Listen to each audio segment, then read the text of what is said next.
Bienvenue dans cette nouvelle édition de l'Africa Tonight. Au sommaire, 3 jours de deuil national au Niger, toujours sous le choc. Un camp de l'armée situé à Inates a été attaqué. Bilan 71 morts, 12 blessés et plusieurs autres portés disparus. Il s'agit du plus lourd bilan subi par l'armée nigérienne depuis le début des attaques djihadistes en 2015. 800 milliards de francs CFA en 3 ans, c'est ce que les entreprises ont perdu au Cameroun en raison de la crise anglophone, avec des répercussions particulièrement importantes dans les secteurs de la distribution et du transport. Et l'économie bleue, un potentiel gigantesque pour l'Afrique avec 38 pays côtiers. Le continent dispose de nouvelles alternatives pour développer les économies durables. Un potentiel qui fait face cependant à des obstacles comme la piraterie ou encore la pêche illicite. Mais tout d'abord, les Algériens ont voté ce jeudi 12 décembre pour élire leur nouveau président. 5 candidats étaient en lice: Abdelaziz Belaïd, Ali Benflis, Abdelkader Bengrina, Azzedine Miyoubi et Abdelmajid Tebboune. 24 millions d'électeurs étaient appelés aux urnes pour les départager. Un scrutin sur fond de contestation. Un centre de vote a été saccagé à Béjaïa et à Alger, la capitale. Plusieurs dizaines de milliers de personnes ont manifesté malgré l'important dispositif policier. L'abstention sera d'ailleurs la donnée importante de cette élection, qualifiée de mascarade par le mouvement Irak. Choc, effroi, l'attaque perpétrée ce mardi contre un camp militaire à Inates est la plus meurtrière au Niger depuis 2015. 71 militaires tués, 12 blessés et plusieurs autres encore portés disparus. Selon le communiqué du ministère de la Défense, les assaillants étaient plusieurs centaines et les combats d'une rare violence. 3 jours de deuil national ont été décrétés. Reportage de notre correspondant Sadou Alizé Mokhtar. 71 soldats tombés sur le champ d'honneur, 12 ont été blessés et d'autres encore portés disparus. C'est le bilan de l'attaque de la position militaire des forces armées nigériennes à Inates, localité située à quelques kilomètres de la frontière malienne dans la région de Tillabéri. Les assaillants sont arrivés en plusieurs colonnes composées de plusieurs dizaines de motos et de véhicules, dont des blindés, selon un communiqué du ministère de la Défense nationale. Un combat d'une rare violence, combinant des tirs d'artillerie et l'emploi des véhicules kamikazes par l'ennemi sur la position. S'en est suivi de 15h à 18h locales.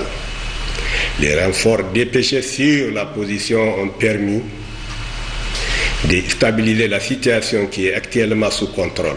C'est l'une des pires attaques qu'enregistre le Niger depuis 2015, avec le début des attaques terroristes et surtout la plus grosse perte pour l'armée nigérienne dans cette région frontalière du Mali.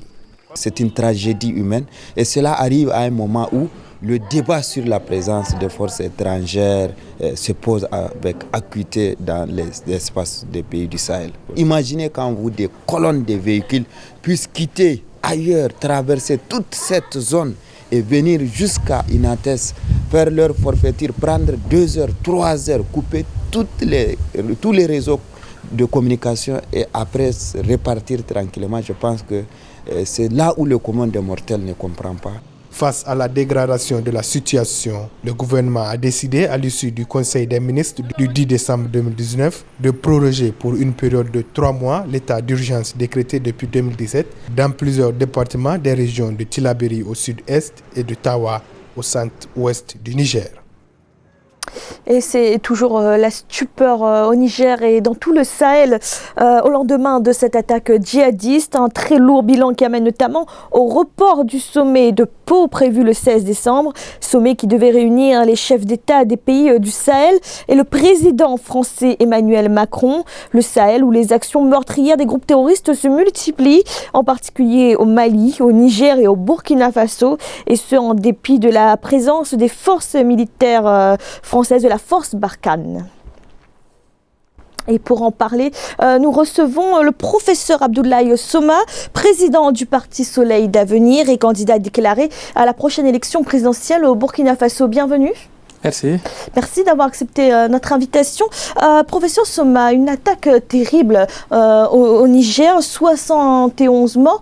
Est-ce que cette attaque vient souligner les faiblesses actuelles du dispositif sécuritaire dans le Sahel? Évidemment, quand on est leader politique intéressé par le devenir de nos États, on est très gravement attristé par ce type de tragédie qui affecte nos forces de défense et de sécurité et nos populations. Et il est évident que la lutte contre le terrorisme doit être maîtrisée. C'est une nouvelle lutte auquel nos armées ne sont pas et n'étaient pas préparées. Il faut rapidement adapter les dispositifs sécuritaires de ces zones du Sahel à cette nouvelle menace, à cette nouvelle forme de guerre qui est la lutte contre le terrorisme. Alors justement, s'agissant du sommet de Pau, qui est donc reporté, il était question lors de ce sommet des perspectives de l'opération Barkhane, de l'harmonisation des futures dispositions sécuritaires dans le Sahel. Est-ce qu'il faut revoir les missions et les objectifs de cette force Barkhane? Je pense que oui, et je pense que la nécessité est perçue des deux camps. Je pense au camp africain et au camp européen. Il est tout à fait évident que pour une menace internationale comme le terrorisme, un partenariat doit être construit, mais ce partenariat doit être clarifié. Et je pense que c'était le but du sommet de Pau. Et comme le sommet a été reporté, on reste sur la fin que les clarifications que ce sommet était supposé apporter ont été reportées, alors que ces clarifications sont nécessaires.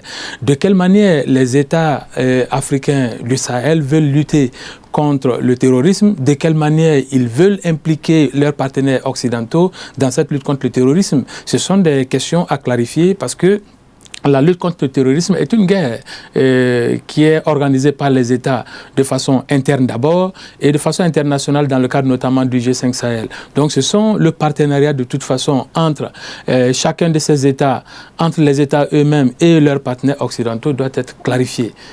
Est-ce que vous comprenez le sentiment anti-français dans la région du Sahel, ce sentiment qui est en train de se renforcer et ce sentiment qui fait dire à la population que finalement la force Barkhane ne permet pas de repousser ces forces terroristes?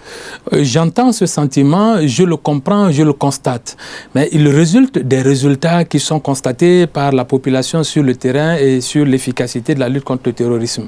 Voilà ce qui est simplement constaté par la population.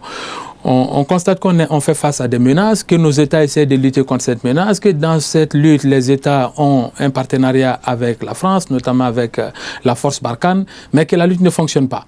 Donc, ce qui fait qu'on a le sentiment que soit l'opération ne fonctionne pas, soit il n'y a pas de sérieux dans la diligence de l'opération. Et la communication entre la population et les leaders sur place n'est pas clarifiée sur ce terrain. Donc, alors, sachant que nous-mêmes, que nos forces, les armées nationales, ne sont pas préparées, ne sont pas opérationnelles, ne peuvent pas à elles seules terminer ce problème, on compte sur l'apport de Barkhane. Donc s'il y a des défaillances, on pense que la défaillance vient plutôt de Barkhane. Voici le sentiment, voici comment je le comprends. Alors Abdoulaye Soma, vous êtes candidat déclaré à la prochaine élection présidentielle au Burkina Faso.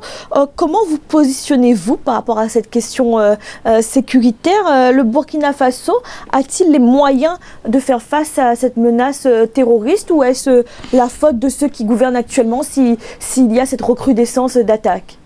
Je pense que le Burkina Faso a les moyens de faire face à la crise sécuritaire, mais pas seul.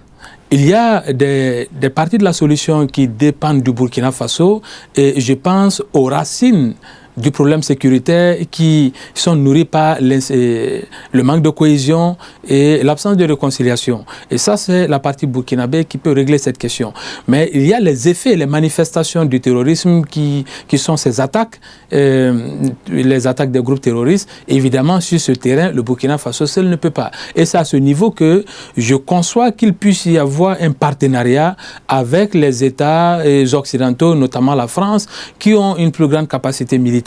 Mais un partenariat ne vient pas remplacer les capacités nationales et un partenariat ne vient pas supplanter, avoir la primauté sur l'orientation nationale. Donc ce que je conçois, c'est à nous de définir notre stratégie de lutte contre le terrorisme, de positionner nos partenaires par rapport au rôle qu'ils doivent jouer sur ce terrain, et tout cela doit être clarifié. C'est pourquoi j'étais très intéressé par le sommet de Pau.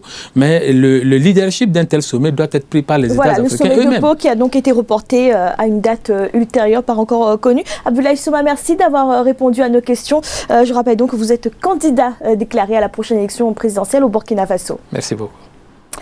Dans l'actualité également au Cameroun, le GICAM, groupement interpatronal, vient de publier ses données sur la crise socio-politique dans les régions du nord-ouest et du sud-ouest. Selon ces données, les entreprises auraient perdu 800 milliards de francs CFA en 3 ans en raison de la crise anglophone. 86% d'entre elles estiment d'ailleurs que la crise a eu des répercussions très négatives sur leur activité. Philomène Tine.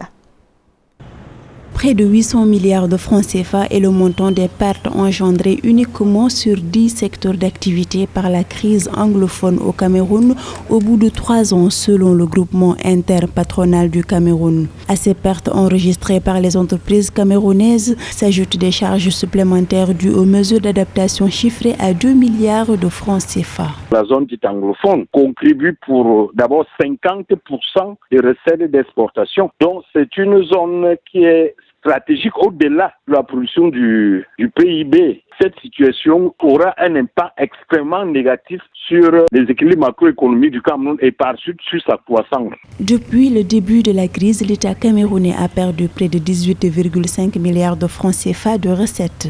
Celles-ci devraient être relevées de l'impôt sur les sociétés, des redevances et autres taxes diverses. À cela s'ajoutent les mises au chômage technique et les compressions des personnels dans les agro-industries.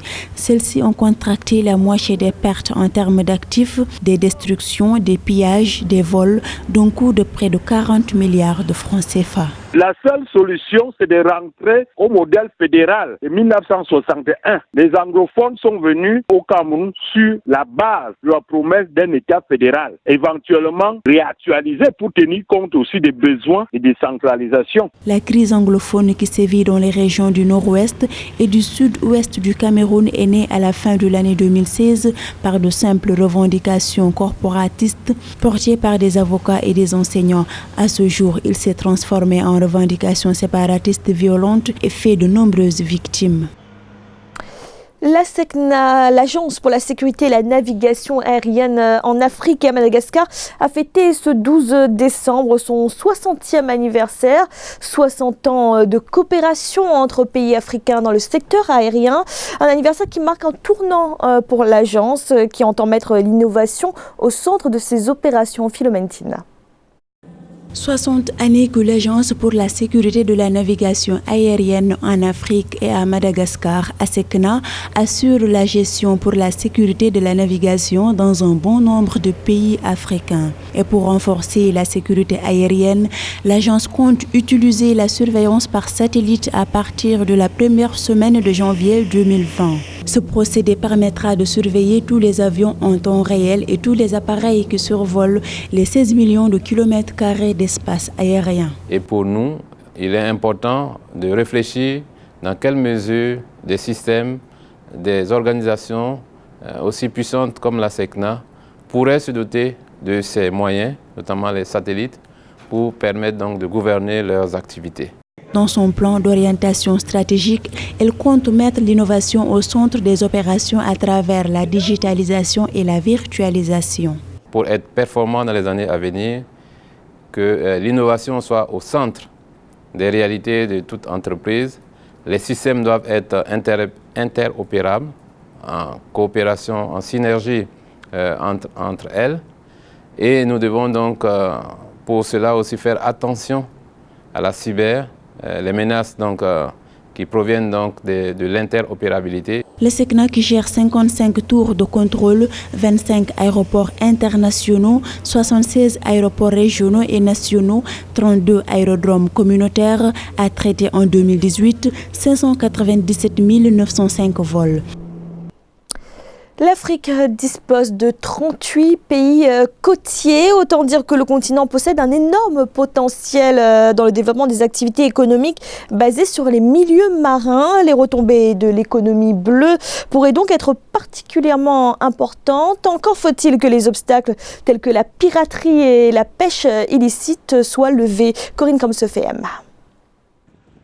En Afrique, 38 pays sur les 54 du continent disposent d'un accès à la mer, un potentiel géographique propice à l'essor de l'économie bleue. Cette économie dérivée de l'eau regroupe un ensemble d'activités qui inclut la pêche, l'exploitation minière sous-marine, l'aquaculture, le tourisme, les transports, la construction navale, l'énergie ou la bioprospection. Toutefois, en Afrique, ce sont principalement les activités de transport et de pêche qui alimentent l'économie bleue. Nous devons soutenir le secteur maritime puisque 90% au moins de notre commerce extérieur passe par la mer.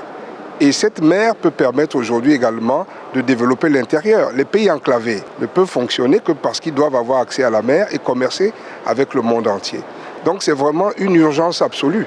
Et c'est pour ça qu'il faut travailler avec l'Union africaine qui considère l'économie bleue, l'économie de l'eau, comme la nouvelle frontière de la renaissance de notre continent. Selon la Commission économique des Nations Unies pour l'Afrique, les poissons de mer et d'eau douce sont un apport vital à la sécurité alimentaire et nutritionnelle de plus de 200 millions d'Africains. En outre, la pêche fournit un revenu à plus de 10 millions d'entre eux. Mais ces secteurs font face à des obstacles qui les empêchent d'atteindre leur plein potentiel. Le premier obstacle, c'est la problématique liée à la piraterie. Tout ce qui est lié à l'impact environnemental au niveau des eaux maritimes. Tout ce qui est lié également au trafic des êtres humains. Je pense également à l'immigration. Il y a 1700 Africains qui sont morts en 2017 dans les côtes libyennes. Donc, autant d'obstacles qui font qu'aujourd'hui, il faut que ce secteur soit réglementé. Alors que l'Afrique doit relever le défi de la diversification de son économie, l'économie bleue apparaît comme une alternative durable pour de nombreux États. Toutefois, il reste encore à structurer un cadre de lutte commun contre la pêche illégale et la piraterie maritime qui prive les États d'une manne financière importante. C'était le journal de la rédaction. Merci de l'avoir suivi. Retrouvez dans un instant une nouvelle édition de l'information.